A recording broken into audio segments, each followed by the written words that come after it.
नमस्कार साथियों, एक बार फिर आप सभी का स्वागत है एड्यूटेनमेंट शो पर, जहां हम लेकर आए हैं शिक्षा जगत के प्रमुख समाचार। आज तारीख है 7 अक्टूबर 2020, दिन है बुधवार।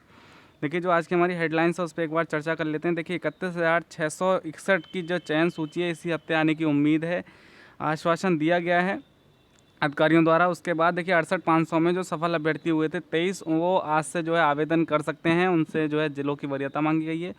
उसके बाद 69,000 में 4% दिव्यांग आरक्षण मामले में सरकार की तरफ से जवाब दाखिल कर दिया गया है। 60,000 प्रशिक्षुओं को कक्षोन्नति का लाभ नहीं मिला है डीएलएड में। और उसके बाद एलटी ग्रेड में जो अभिलेखों का सत्यापन होगा वो 15 तारीख से प्रारंभ होगा। इसके साथ देश और दुनिया की तमाम अपडेट से आपको रूबरू कराएंगे, तो वीडियो को शुरू से लेकर अंत तक पूरा देखिएगा। अगर आप हमारे चैनल पर नए हैं तो हमारे चैनल को सब्सक्राइब करके बेल आइकन अवश्य दबा दें, जिससे आने वाली वीडियोज़ का नोटिफिकेशन आपको मिलता रहे। तो आइए दोस्तों, सबसे पहले हम बात करते हैं जो कल 31,661 में चयनित अभ्यर्थी थे, उन्होंने धरने का आयोजन किया था एससीईआरटी पर। तो जहां पर काफ़ी लंबे समय तक बैठने के पश्चात और जो है उनकी मुलाकात जो है निदेशक सर से कराई गई और उन्हें आश्वासन दिया गया कि जल्द ही, मतलब 1-2 दिन के अंदर ही चयन सूची और जो इसका विस्तृत कार्यक्रम है उसको जारी कर दिया जाएगा। और ऐसी बात करके जो है धरने को समाप्त कराया गया है। तो देखिए, विभागीय लापरवाही का खामियाजा भुगतने को विवश धरने पर बैठे अभ्यर्थी। देखिए, प्रदेश के मुख्यमंत्री योगी आदित्यनाथ की ओर से बीते 19 सितंबर को 31,661 शिक्षकों की भर्ती एक सप्ताह के अंदर कराने के आदेश को शिक्षा विभाग की लापरवाही की भेंट चढ़ गया है। दरअसल मुख्यमंत्री द्वारा 31,661 शिक्षकों की भर्ती के लिए सक्षम अधिकारियों को विगत 19 सितंबर को देर शाम एक हफ्ते में पूर्ण करने के निर्देश दिए थे, जिसके संबंध में 24 सितंबर को अपर मुख्य सचिव रेणुका कुमार ने शासनादेश भी जारी कर दिया। लेकिन शिक्षा विभाग की सुस्त प्रक्रिया के कारण मंगलवार को 17 दिन बीत जाने के बाद अभी तक ना चयनित लिस्ट ना ही काउंसलिंग कार्यक्रम जारी किया जा सका है। निषादगंज स्थित शिक्षा निदेशालय पर धरने पर बैठे अभ्यर्थियों ने मांग की कि बिना विलंब किए चयनित लिस्ट और काउंसलिंग कार्यक्रम जारी किया जाए एवं प्राथमिक विद्यालयों में शिक्षकों की कमी को देखते हुए एक हफ्ते में ज्वाइनिंग कराई जाए। वहीं शिक्षा निदेशक सर्वेंद्र विक्रम सिंह ने 1 से 2 दिन में चयनित लिस्ट एवं काउंसलिंग कार्यक्रम जारी कर दिया जाएगा कहकर धरने पर बैठे सभी अभ्यर्थियों को समझा बुझाकर धरना खत्म कराया।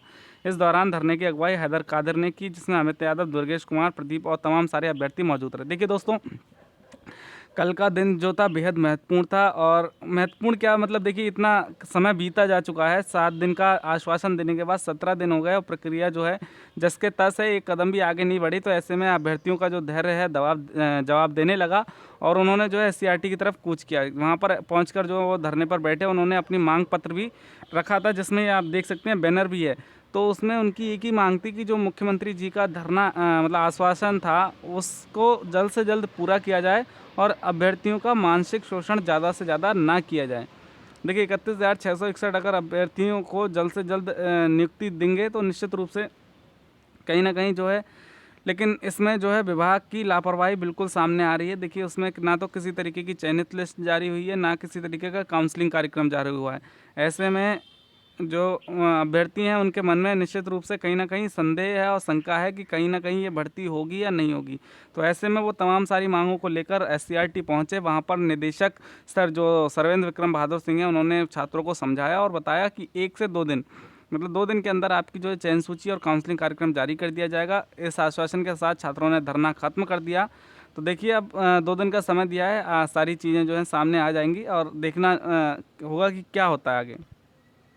देखिए, बात करें 68,500 शिक्षक भर्ती की, तो देखिए सफल 23 अभ्यर्थी आज से करें आवेदन।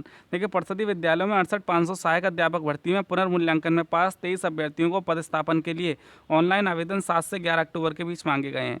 बेसिक शिक्षा परिषद के सचिव प्रताप सिंह बघेल के अनुसार सफल अभ्यर्थी वेबसाइट upbasic.upsdc.gov.in पर नियुक्ति पाने के लिए 7 अक्टूबर से आवेदन कर सकते हैं। देखिए, बहुत लंबी जद्दोजहद और मानसिक शोषण और कठिन परिश्रम के बाद जो 23 अभ्यर्थी हैं, इनके सपने जो है साकार होने जा रहे हैं और इनके जो है फॉर्म भरवाए जा रहे हैं। तो निश्चित रूप से इनके लिए बेहद खास दिन है और इनकी जो मेहनत है, इनका जो संघर्ष है, निश्चित रूप से रंग लाया और इनकी जीत हुई। तो सभी को बहुत बहुत शुभकामनाएं। देखिए, बात करें 69,000 शिक्षक भर्ती की, तो दिव्यांग आरक्षण पर राज्य सरकार ने पेश किया जवाब, कल होगी सुनवाई। देखिए, हाईकोर्ट की लखनऊ पीठ ने 69,000 शिक्षक भर्ती मामले में दिव्यांग अभ्यर्थियों को 4% आरक्षण का लाभ दिए जाने की याचिका पर राज्य सरकार की तरफ से जवाबी हलफनामा पेश किया गया। सरकारी वकील ने कोर्ट को बताया कि ऐसी अन्य याचिका पर भी जवाबी हलफनामा दाखिल कर दिया जाएगा। कोर्ट ने दोनों याचिकाओं पर सुनवाई 8 अक्टूबर को नियत की है। न्यायमूर्ति राजन राय ने सोमवार को यह आदेश याची रामकिशोर व कई अन्य अन्य दिव्यांग अभ्यर्थियों की याचिका पर दिया। याचिकाओं का कहना था कि शिक्षक भर्ती में शारीरिक रूप से दिव्यांग अभ्यर्थियों को 4% आरक्षण मिलना चाहिए था, लेकिन सरकार की तरफ से नहीं दिया गया। तो ऐसे में जो है हाईकोर्ट बड़ा सख्त रुख में उन्होंने जो पिछली सुनवाई में टिप्पणी की थी, अगर सरकार ने अगली तारीख तक जवाब दाखिल नहीं किया तो निश्चित रूप से सरकार के ऊपर जुर्माना लगाया जाएगा, जो भी सक्षम अधिकारी हैं, और जो है याची लाभ देने का जो है उसमें बताया गया था। तो ऐसे में सरकार ने जो है जवाब दाखिल कर दिया, क्योंकि चूँकि कल सुनवाई होनी है, तो ऐसे में सरकार जो है अपना पक्ष जो है कोर्ट में रख दिया है, और जो है अब देखना होगा कि इसमें क्या आदेश आता है। और देखिए 4% आरक्षण का मामला है, लेकिन सरकार ने जो इस भर्ती में 3% दिव्यांगों को आरक्षण दिया है। तो कहीं ना कहीं चीज़ें जो हैं अभ्यर्थी उस चीज़ को चैलेंज कर रहे हैं कि जो गलत है। तो ऐसे में अब देखना होगा कि माननीय हाईकोर्ट का क्या आदेश रहता है। देखिए बात करें डीएलएड प्रशिक्षुओं की, तो 60,000 प्रशिक्षुओं को कक्षोन्नति का लाभ नहीं। डीएलएड का प्रशिक्षण पाने वाले प्रशिक्षुओं का यदि किसी सेमेस्टर में बैक पेपर हुआ तो उन्हें अगले सेमेस्टर की परीक्षा और पिछले सेमेस्टर में बैक पेपर दोनों का मौका साथ मिलता रहा है। दोनों में उत्तीर्ण होने पर भी अगला सेमेस्टर पास हो जाते रहे हैं। यह क्रम इस बार 2018 बैच के प्रशिक्षुओं पर लागू नहीं हो रहा, बल्कि करीब 60,000 प्रशिक्षुओं को कक्षोन्नति का लाभ नहीं मिल सकेगा। बाकी सभी विषयों में उत्तीर्ण रहे प्रशिक्षु एक सेमेस्टर आगे निकल जाएंगे, जबकि 60,000 प्रशिक्षुओं को एक और परीक्षा के बाद प्रशिक्षण पूरा हो सकेगा। देखिए अभी जैसा कि आप सभी जानते हैं, डीएलएड के प्रशिक्षुओं ने बहुत ज़्यादा धरना प्रदर्शन किया, बहुत ज़्यादा संघर्ष किया, एससीईआरटी पर डटे रहे, तो उसके बाद उन्हें जो है परीक्षा की तिथियां घोषित कर दी गई, लेकिन उनसे उन अभ्यर्थियों को तो लाभ हो गया जो कि सभी विषयों में पास थे, और उनको जो है प्रमोट कर दिया गया, उनकी परीक्षा की तिथियां घोषित हो गई। लेकिन ऐसे में जो अभ्यर्थी किसी एक सब्जेक्ट में भी बैक हैं, तो उनको जो है प्रमोट का लाभ नहीं दिया गया, उन्हें सभी विषयों की परीक्षाएँ देनी पड़ेंगी। तो ऐसे लगभग 2018 बैच में 60,000 अभ्यर्थियाँ, तो निश्चित रूप से एक बेहद बड़ी संख्या है, और कह सकते हैं कि वो जो है अन्य अपने साथियों की अपेक्षा एक सेमेस्टर पीछे चले जाएंगे, तो जिससे उन्हें भारी नुकसान झेलना पड़ सकता है। देखिए आगामी जो भर्ती है उससे वंचित हो सकते हैं, टेट, सुपर टेट, तमाम सारी चीज़ें जो ऐसी हैं उनके भविष्य को अंधकार में बना सकती हैं। तो ऐसे में सरकार को कुछ ना कुछ राहत ज़रूर देनी चाहिए ऐसे अभ्यर्थियों को। उन्हें जो है तमाम सारी जो है चीज़ें हैं उन पर सरकार विचार कर सकती है। देखना होगा क्या होता है आगे। देखिए एलटी ग्रेड चयनितों का अभिलेख सत्यापन 15 से। देखिए एलटी ग्रेड शिक्षक भर्ती के तहत हिंदी विषय में चयनित 1432 पदों पर चयनित अभ्यर्थियों के अभिलेख सत्यापन की तिथि उत्तर प्रदेश लोक सेवा आयोग ने जारी कर दी है। पुरुष वर्ग के अभ्यर्थियों का सत्यापन 15 अक्टूबर और महिला वर्ग के अभ्यर्थियों का अभिलेख सत्यापन 26 अक्टूबर से शुरू होगा। हिंदी विषय में कुल 1433 पदों पर भर्ती होनी है, लेकिन पुरुष वर्ग में एक पद का परिणाम न्यायालय में दाखिल याचिका पर पारित होने के वाले अंतिम निर्णय के अधीन होते हुए रोका गया। देखिए जो अभी रिजल्ट घोषित हुआ था हिंदी पुरुष और महिला शाखा का एलटी ग्रेड में, तो उसकी जो है डॉक्यूमेंट वेरिफिकेशन की डेट आ गई है। 15 अक्टूबर से पुरुषों का और 26 अक्टूबर से महिलाओं का डॉक्यूमेंट वेरिफिकेशन किया जाएगा। तो निश्चित रूप से विभाग जो है बहुत तेज़ी से कार्य करना है, और जैसा उन्होंने वादा किया था उसी अनुरूप जो है कार्य भी चल रहा है कि जल्द से जल्द एलटी ग्रेड परीक्षा का रिजल्ट घोषित किया जाए। देखिए बहुत लंबा समय अभ्यर्थी संघर्ष कर चुके हैं, तो ऐसे में अब विभाग भी जो है और आयोग जो है तेज़ी पकड़ चुका है, और निश्चित रूप से अगले माह में उम्मीद जताई जा रही है इन अभ्यर्थियों को जो है नियुक्ति दी जा सकती है। देखिए बात करें हम डिग्री कॉलेजों को मिले गणित के 42 प्रवक्ता। देखिए प्रदेश के विभिन्न राजकीय महाविद्यालयों में गणित विषयों के शिक्षकों की कमी जल्द दूर हो जाएगी। इसके मद्देनज़र उत्तर प्रदेश लोक सेवा ने मंगलवार को उच्च शिक्षा विभाग के अंतर्गत राजकीय महाविद्यालयों के प्रवक्ता गणित के 42 पदों का रिजल्ट घोषित कर दिया है। देखिए दोस्तों, जो प्रवक्ता गणित के शिक्षकों की कमी थी उसको पूरा करने के लिए आयोग द्वारा प्रवक्ता गणित के रिजल्ट घोषित किया गया है, जिसमें 42 अभ्यर्थियों को उत्तीर्ण घोषित किया गया है। तो निश्चित रूप से जो है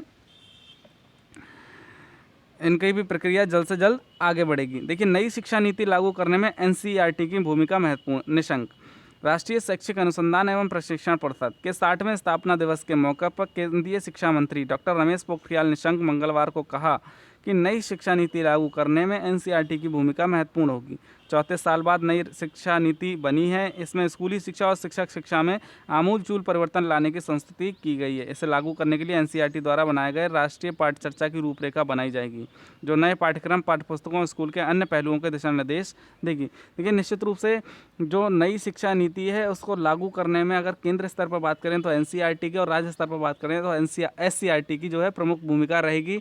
और भूमिका उन सभी शिक्षकों की, उन सभी विद्यालय प्रबंधन संस्थानों की, सभी लोगों की भूमिका रहेगी, तभी इस राष्ट्रीय शिक्षा नीति को हम ज़मीनी स्तर पर लागू कर सकते हैं, उतार सकते हैं, और तभी हम उसका लाभ भी ले सकते हैं। तो निश्चित रूप से देश के सभी को, मतलब सभी जितने भी आम जन हैं उनको मिलकर इस शिक्षा नीति को लागू करने के लिए प्रयास करना होगा। देखिए, निजीकरण ना करने के समझौते के बाद माने बिजली कर्मी कार बहिष्कार खत्म। देखिए, परसों से जो गतिरोध चल रहा था बिजली विभाग के कर्मचारियों में कि कार बहिष्कार कर दिया था उन्होंने निजीकरण के विरोध में, तो तमाम सारी अटकलों के बीच माननीय ऊर्जा मंत्री जी से बात होने के बावजूद जो है उन्होंने अपना धरना समाप्त नहीं किया। उसके बाद माननीय मुख्यमंत्री जी ने दखल दिया, तब जाकर वो कर्मचारी माने और उसके बाद इस धरने को समाप्त किया गया, जिसमें उनकी निजीकरण ना करने की बात को स्वीकारा गया है। देखिए, निजीकरण के विरोध में पूरे प्रदेश में 2 दिनों से कार्य बहिष्कार पर गए बिजली कर्मचारी और अभियंता मंगलवार शाम सरकार के साथ हुए समझौते के बाद काम पर लौट आए। पूर्वांचल विद्युत वितरण निगम के निजीकरण का प्रस्ताव वापस लेने के बाद विद्युत कर्मचारी संयुक्त संघर्ष समिति ने कार्य बहिष्कार समाप्त करने का ऐलान किया। देखिए, निश्चित रूप से वित्त मंत्री व ऊर्जा मंत्री की मौजूदगी में समझौता हुआ है, बहुत बड़ा समझौता हम कह सकते हैं। देखिए, ऐसी बहुत सारी चीज़ें हैं जिसका कर्मचारी विरोध कर रहे थे, निजीकरण का जो है मुख्य रूप से विरोध कर रहे थे, तो ऐसे में सरकार द्वारा अपने उस कदम को, फैसले को वापस लिया गया, तब जाकर वो कर्मचारी माने हैं। तो निश्चित रूप से उन कर्मचारियों की जीत हुई है, और जो इसका विरोध कर रहे थे निजीकरण का। देखिए, बहुत बड़ी खबर आ रही है, साल के अंत तक आ सकता है टीका। देखिए, WHO के प्रमुख टेड्रोस अधनोम गोबियस ने कहा है कि कोविड-19 वैक्सीन इस साल के अंत तक तैयार हो सकती है। उन्होंने वैक्सीन के उपलब्ध होने पर समान वितरण सुनिश्चित करने के लिए सभी नेताओं के बीच एकजुटता और राजनीतिक प्रतिबद्धता का आह्वान किया है। कहा, दुनिया में हर 10 में से 1 व्यक्ति हो सकता है संक्रमित। देखिए, अगर आप बात करें कोरोना की, तो बहुत व्यापक स्तर पर फैल चुका है सभी देशों में, और इसका केवल अभी तक जो इसका एक उपाय है दैट इज़ सोशल डिस्टेंसिंग। मतलब अगर आप इसको बचना चाहते हैं तो सोशल डिस्टेंसिंग का पालन करके आप बच सकते हैं। बाकी इसकी अभी तक कोई दवा का इजाद नहीं हुआ है, लेकिन ऐसी उम्मीद जताई जा रही है कि इस साल के अंत तक कोरोना की वैक्सीन आ सकती है। लेकिन देशों में इसकी समान रूप से पूर्ति हो और आपूर्ति हो सके, तो इसके लिए जो है उन्होंने आह्वान किया है कि सभी देश के नेता जो है राजनीतिक रूप से प्रतिबद्ध रहें। तो निश्चित रूप से बेहद अच्छी खबर है, और इसका कहीं ना कहीं मानव कल्याण के लिए जो है लाभ मिल सकेगा। तो दोस्तों, ये थी आज की हमारी अपडेट। आशा करते हैं वीडियो आपको पसंद आएगी। अगर आपको हमारी वीडियो पसंद आए तो इसे लाइक करें, ज़्यादा से ज़्यादा शेयर करें, और हमारे चैनल को सब्सक्राइब करें। Thank you for watching our video. Thank you very much.